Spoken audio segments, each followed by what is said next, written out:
Hello बच्चों, स्वागत है प्यारे से चैनल केमिस्ट्री सखा पे। मैं हूं केमिस्ट्री एक्सपर्ट मनोज शर्मा। बेटा आपका पी ब्लॉक चल रहा है। पी ब्लॉक में 16th ग्रुप की स्टडी कर रहे हैं हम लोग। अभी आपको याद दिला दें, इस लेक्चर को देखने से पहले आप जनरल इनऑर्गेनिक केमिस्ट्री, जो कि एक प्लेलिस्ट बनी हुई है GIC/P ब्लॉक से, तो जनरल इनऑर्गेनिक केमिस्ट्री के सारे लेक्चर्स को आप ठीक से देख लें, समझ लें, उसके बाद ही आप ग्रुप स्टडी पर आएँ। क्योंकि जितना भी कॉन्सेप्चुअल पार्ट है पी ब्लॉक का, जो कॉन्सेप्ट्स लगते हैं, रिएक्शंस को याद करने के लिए जो कॉन्सेप्ट्स लगते हैं या और जगह पर जो भी कॉन्सेप्ट्स लगते हैं, वो सब आपको जनरल इनऑर्गेनिक केमिस्ट्री में पढ़ाए गए हैं। 15th ग्रुप खत्म हो चुका है। 16th ग्रुप के पहले लेक्चर में हम लोगों ने उसकी फिजिकल और केमिकल प्रॉपर्टीज़ पढ़ी थी, 16th ग्रुप एलिमेंट्स की। दूसरे लेक्चर में हम लोगों ने O2 के मेथड्स ऑफ प्रिपरेशन और उसकी प्रॉपर्टीज़, और तीसरे लेक्चर में हम लोगों ने ओजोन, जो कि एक इम्पॉर्टेंट टॉपिक था, उसके मेथड्स ऑफ प्रिपरेशन या उसके बारे में जो भी इंफॉर्मेशन है और उसकी जो प्रॉपर्टीज़ हैं वो सब पढ़े थे। आज का लेक्चर भी एक छोटा सा लेक्चर ही होगा। 16th ग्रुप में जो हमें कंपाउंड्स पढ़ने होते हैं वो ऑक्सीजन और सल्फर के पढ़ने होते हैं। तो जो ऑक्सीजन के कंपाउंड्स हैं उनको तो हम ख़त्म कर चुके हैं। अब हम सल्फर और उसके कंपाउंड्स के बारे में बात करेंगे। आज का लेक्चर छोटा होगा। आज के लेक्चर में हम सल्फर के बारे में ही बात करेंगे और सल्फर के एलोट्रॉप्स के बारे में बात करेंगे। हमारे यहाँ पी ब्लॉक में दो ही एलिमेंट्स ऐसे हैं जिनके 12th में जिनके एलोट्रॉप्स को हमें थोड़ा ठीक से पढ़ना पड़ता है। एक तो फॉस्फोरस और दूसरा सल्फर। आपको याद होगा फॉस्फोरस के दो एलोट्रॉप्स हम लोगों ने मेन जो पढ़े थे वो दो ही थे। एक हुआ करता था वाइट फॉस्फोरस, जिसको येलो फॉस्फोरस भी कहते थे, और दूसरा था रेड फॉस्फोरस। हालांकि तीसरा ब्लैक फॉस्फोरस भी था, बट वो उतना इम्पोर्टेंट नहीं था। हम लोगों ने जो डिफरेंसेस किए थे वो वाइट और रेड फॉस्फोरस में किए थे। तो यहाँ पर बेटा हम शुरू कर लेते हैं, बात कर लेते हैं एलोट्रॉप्स ऑफ सल्फर। तो हेडिंग पड़ी हुई है सल्फर, इसकी एलोट्रॉपिक फॉर्म्स। इसके बाद हम इसके दो कंपाउंड्स केवल पढ़ने हैं। दो ही कंपाउंड्स हमारे सिलेबस में हैं सल्फर के, एक SO2 और एक H2SO4। तो SO2 का एक छोटा सा लेक्चर आएगा और फिर H2SO4 का एक बड़ा लेक्चर आएगा थोड़ा सा। तो देखो बेटा, सल्फर जो होता है, जो सल्फर की एलोट्रॉपिक फॉर्म्स होती हैं, उन्हें 2-3 पार्ट्स में डिवाइड कर दिया गया है। जैसे कि जो पहली फॉर्म ली गई है उसमें होमोसाइक्लिक, होमो का मतलब होता है, होमोसाइक्लिक का मतलब होता है, साइक्लिक का मतलब तो रिंग होता है, मतलब रिंग बनेगी।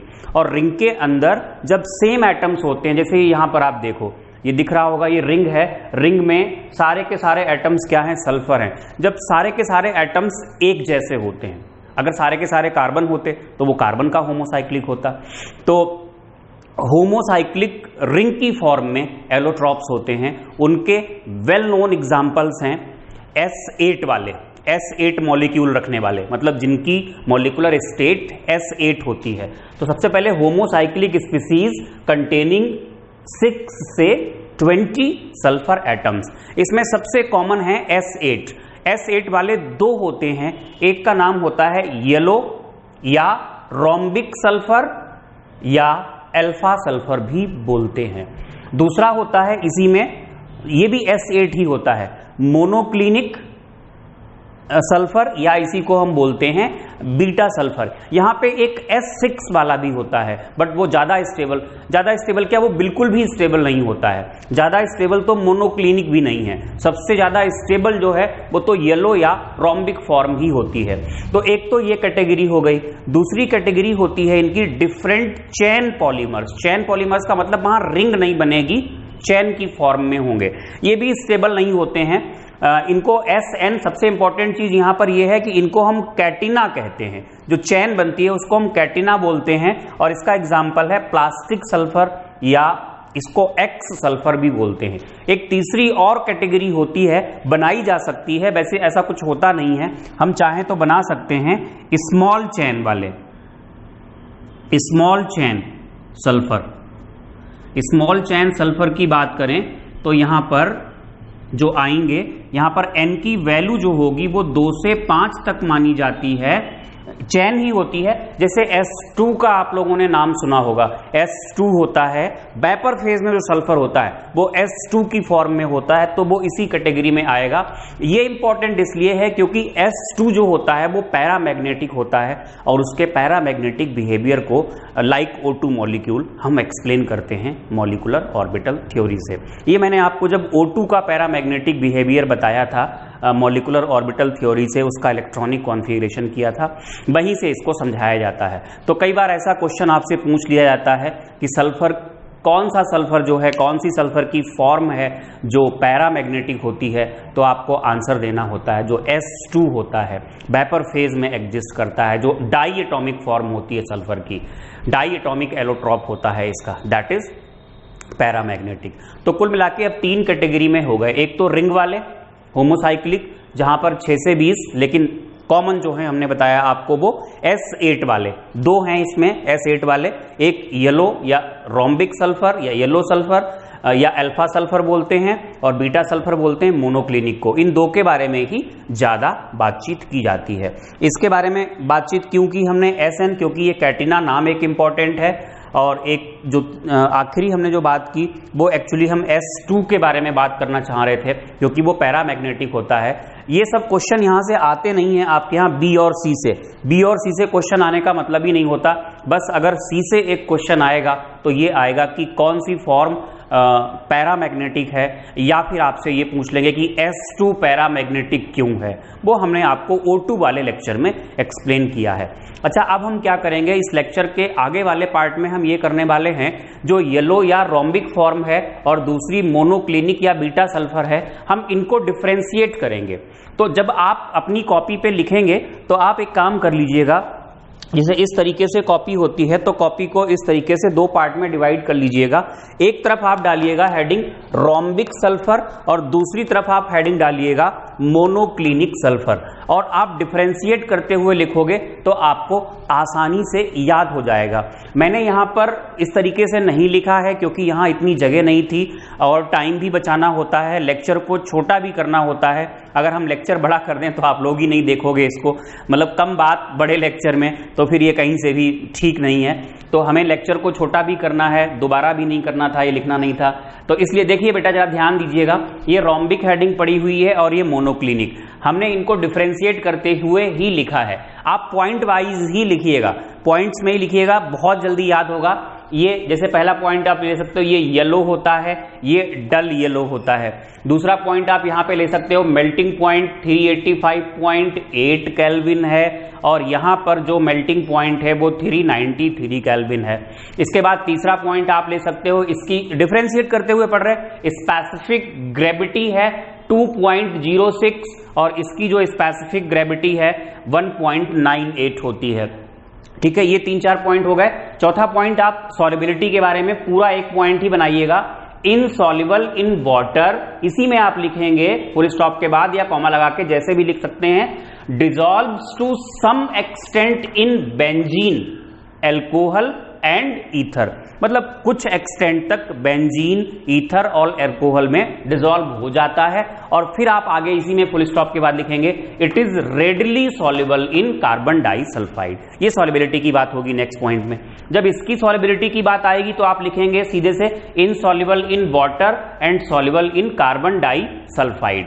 फिर उसके बाद अभी तक जितना भी पार्ट आपको बताया गया, इसमें जो कंपेयर किया गया, ना तो आपसे मेल्टिंग पॉइंट पूछते हैं, ना ही आपसे डेंसिटी पूछते हैं। हाँ, सॉल्युबिलिटी के बारे में आपसे पूछा जा सकता है, या ये जो पॉइंट एक लिखा हुआ है, most stable form of sulphur, ये जरूर लिखिएगा, ये इंपॉर्टेंट एक पॉइंट है। आपसे पूछ सकते हैं कि सल्फर का कौन सा एलोट्रॉप सबसे ज्यादा स्टेबल होता है, तो आपको याद रखना होगा जो रोम्बिक सल्फर होता है, जिसको हम लोग अल्फा सल्फर भी बोलते हैं, वो सबसे ज्यादा स्टेबल होता है। बाकी जितने भी सल्फर्स होते हैं, चाहे तो आप यहीं पे लिख लें, all other allotropic forms of sulphur slowly changes to, कहां, रोम्बिक सल्फर। इसमें आप लिखेंगे it is stable only above, यहां पे आएंगे 369 केल्विन, होपफुली दिख रहा होगा साफ साफ। Below this temperature slowly changes to rhombic form, जैसा कि मैंने आपको बताया था ऐसा हो ही जाता है, रोम्बिक फॉर्म में कन्वर्जन हो जाता है।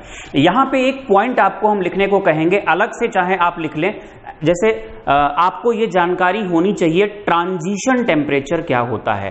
देखो 369 केल्विन एक ऐसा टेम्परेचर है जहां पर रोम्बिक सल्फर और मोनोक्लिनिक सल्फर इक्विलिब्रियम में होते हैं। बिलो 369 कहां आ जाएगा, रोम्बिक में, और अबव 369 कहां आ जाएगा, मोनोक्लिनिक में आ जाएगा। और 369 पे क्या होगा, दोनों फॉर्म्स एग्जिस्ट करती हैं। हमने लिखा ना यहां पर it is stable only above 369 kelvin. अगर टेम्परेचर 369 होगा तो वहां पर दोनों फॉर्म्स एग्जिस्ट करती हैं, और दोनों फॉर्म्स के एग्जिस्ट करने की वजह से इस टेम्परेचर को हम क्या कहते हैं, ट्रांजिशन टेम्परेचर। तो आपसे अगर पूछा जाए what is transition temperature with respect to allotropic forms, क्योंकि ट्रांजिशन वर्ड तो बहुत जगह यूज होता है, लेकिन ट्रांजिशन टेम्परेचर खैर यहीं पे यूज होता है, तो आप उसमें लिखिएगा, आंसर लिखिएगा, transition temperature is that temperature at which two allotropic forms of a substance exist together, साथ साथ एग्जिस्ट करती हैं। For example transition temperature of sulphur is कितना होता है, 369 केल्विन। तो ये आपको कॉम्पिटिटिव लेवल पे याद होना चाहिए। बाकी एकेडमिक में कुछ ज्यादा क्वेश्चंस नहीं बनते हैं। एकेडमिक में ये पूछ सकते हैं आपसे कि कौन सी फॉर्म सल्फर की ज्यादा स्टेबल होती है। ये टोटली थ्योरेटिकल याद करने वाला पार्ट है, जिसको हम टिपिकल केमिस्ट्री कहते हैं या टिपिकल इनऑर्गेनिक केमिस्ट्री कहते हैं, जहां पे समझने के लिए कुछ होता ही नहीं है, लेकिन पढ़ना तो है ही बेटा। जब हमारे सिलेबस में है, हम इंटरेस्ट के साथ आपको पढ़ा रहे हैं, तो आपको भी चाहिए कि आप इंटरेस्ट के साथ ही इसको पढ़ो। और इसमें इंटरेस्ट कुछ ज़्यादा बन नहीं सकता है। फ्रस्ट्रेशन को दूर करने के लिए कुछ भी आप कर लीजिए, जो आपको अच्छा लगता है वो कर लीजिए, बट करना तो है ही। स्कोरिंग सब्जेक्ट होता है, इंजीनियरिंग और मेडिकल में बहुत स्कोरिंग होता है, और 12th में भी अच्छे नंबर आते हैं। जितना आपको दिया गया अगर आपने उतना तैयार कर लिया, फिजिक्स और मैथ्स में गारंटी नहीं होती कि जो आपको पढ़ाया गया वो पढ़ाया हुए पार्ट से ही क्वेश्चंस आ जाएंगे, लेकिन केमिस्ट्री में हम आपको ये बोलते हैं कि जितना कॉपी में आपको लिखाया जाएगा वहीं से क्वेश्चंस आने हैं आपको। तो ये खास बात होती है केमिस्ट्री की, मतलब ये एक अच्छी चीज होती है। भले ही रटना पड़ता है, लेकिन जितना लिखाया जाता है मिलना उसी में से है, जितना कोर्स में होता है। तो ये स्टेबिलिटी की बात हो गई। फिर देखिए हमने यहाँ पर जो आखिरी पॉइंट यहाँ है वो ये है कि बनाते कैसे हैं। तो जो रोम्बिक सल्फर है इसको बनाने के लिए लिखा है prepared by slowly evaporating the solution of roll sulphur in carbon disulphide in a china dish. China dish एक बर्तन होता है, उस बर्तन में जब हम रोल सल्फर को कार्बन डाइसल्फाइड में डिसॉल्व कर लेते हैं, जो सोल्यूशन होता है, उस सोल्यूशन को जब हम इवेपोरेट करते हैं तो हमें क्या मिलता है, रोम्बिक सल्फर मिलता है। अब क्वेश्चन ये बनते हैं रोल सल्फर क्या होता है, मतलब आपके दिमाग में, वैसे तो नहीं पूछे जाने वाला, आपके दिमाग में क्वेश्चन बनेगा ये रोल सल्फर क्या होता है। सल्फर को मोल्टेन फॉर्म में ले जाते हैं, मतलब हीट करके पिघला लेते हैं, कोई फॉर्म नहीं है, न मोनोक्लिनिक है न रोम्बिक है, बस लिक्विड सल्फर हो गया, मोल्टेन सल्फर हो गया। उस मोल्टेन सल्फर को क्या किया जाता है, रॉड्स की फॉर्म में कन्वर्ट कर लिया जाता है। रॉड्स की फॉर्म में जब सल्फर को हम रॉड्स की फॉर्म में कन्वर्ट कर लेते हैं तो उन रॉड्स को ही हम, उन स्टिक्स को ही हम क्या कहते हैं, रोल सल्फर कहते हैं। तो चाहो तो यहां पे आप एक नोट लिख लेना, जैसे आपने यहां पर लिया prepared by slowly evaporating the solution of roll sulphur in carbon disulphide, मतलब सोल्यूशन कार्बन डाइसल्फाइड में बनना चाहिए इन अ चाइना डिश। तो लिखिएगा रोल सल्फर के लिए लिखिएगा sulphur in the form of rods और sticks is called roll sulphur. It is made by casting molten sulphur. It is made by casting molten sulphur. तो ये ऐसे बनाते हैं इसको, ये यहां पे लिखा हुआ है। अच्छा, फिर यहां पर आप देखिएगा इसको कैसे बनाते हैं, प्रिपेयर्ड बाई मेल्टिंग सल्फर। कोई फॉर्म ले लो सल्फर की, अब मेल्ट कराने जा रहे हो तो फिर तो चाहे आप ऑलरेडी पहले से ही आपने मोनोक्लिनिक लेके रखा हुआ है या पहले से आपने रोम्बिक लेके रखा हुआ है, मोल्टेन के बाद तो कुछ नहीं है ना। प्रिपेयर्ड बाई मेल्टिंग, मेल्ट करा लिया सल्फर को चाइना डिश में, फिर क्या किया, जो मोल्टेन सल्फर होता है उसको हम ठंडा होने के लिए रख देते हैं और तब तक ठंडा करते हैं जब तक कि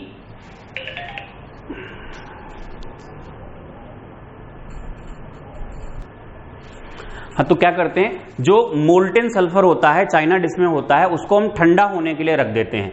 तब तक ठंडा करते हैं जब तक ऊपर एक क्रस्ट ना बन जाए। जब एक क्रस्ट बन जाती है तो उसमें होल्स कर लेते हैं। 2 होल्स करने के बाद जितनी भी लिक्विड फॉर्म होती है उसको बाहर की तरफ हम निकाल देते हैं, पोर कर देते हैं, बाहर हटा देते हैं। बाहर हटा दिया हमने, उसके बाद फिर क्रस्ट को जब हटाएंगे, जब क्रस्ट को हटाएंगे तो अंदर जो सॉलिड फॉर्म मिलेगी सल्फर की, जो निडल लाइक क्रिस्टल्स आपको मिलेंगे, उन्हीं क्रिस्टल्स को हम क्या कहते हैं, मोनोक्लिनिक सल्फर कहते हैं। जैसे यहां पर लिखा हुआ है, prepared by melting sulphur in China dish the molten, ये सल्फर है बेटा, आप पूरा ही लिखिएगा, यहां जगह कम थी इसलिए शॉर्ट में काम चलाया है। Is allowed to cool till a crust is formed, आपको बताया था तब तक हम कूल करेंगे जब तक एक क्रस्ट नहीं बन जाती है। 2 holes are made in the crust and the remaining liquid is poured out, बाहर कर देते हैं। On removing the crust, crust को हटा देंगे, needle shaped crystals of monoclinic sulphur separates out, ये होता है। तो जो निडल लाइक मिल जाती हैं आपको क्रिस्टल्स, उनको हम क्या कहते हैं, मोनोक्लिनिक सल्फर कहते हैं। अब बात आती है सल्फर के स्ट्रक्चर की, या अगर हम बात करें, आपसे कोई पूछे कि मोनोक्लिनिक और रोम्बिक दोनों की जो मॉलिक्यूलर स्टेट है वो क्या है, तो दोनों की मॉलिक्यूलर स्टेट होती है S8। दोनों ही S8 की फॉर्म में एग्जिस्ट करते हैं और दोनों में ही इस तरीके की रिंग बनती हैं। इसको हम क्राउन रिंग या पकड़ रिंग कहते हैं। लिख रहे हैं हम यहाँ पे, पकड़ लिखा नहीं है कहीं पे, यहां लिख देते हैं, ये ऊपर जगह है यहां लिख देते हैं पकड़ रिंग, मतलब रिंग को दबा दिया गया। ध्यान देना स्ट्रक्चर में क्या लिखा है, both these forms are molecular solids which consist of S8 non planar rings. दोनों में ही ये S8 नॉन प्लेनर रिंग्स होती हैं इस टाइप की, जिनको हम कॉल्ड क्राउन रिंग्स और पकड़ रिंग्स। फिर दोनों के स्ट्रक्चर में अंतर क्या है, एक को रोम्बिक बोला और एक को मोनोक्लिनिक बोला।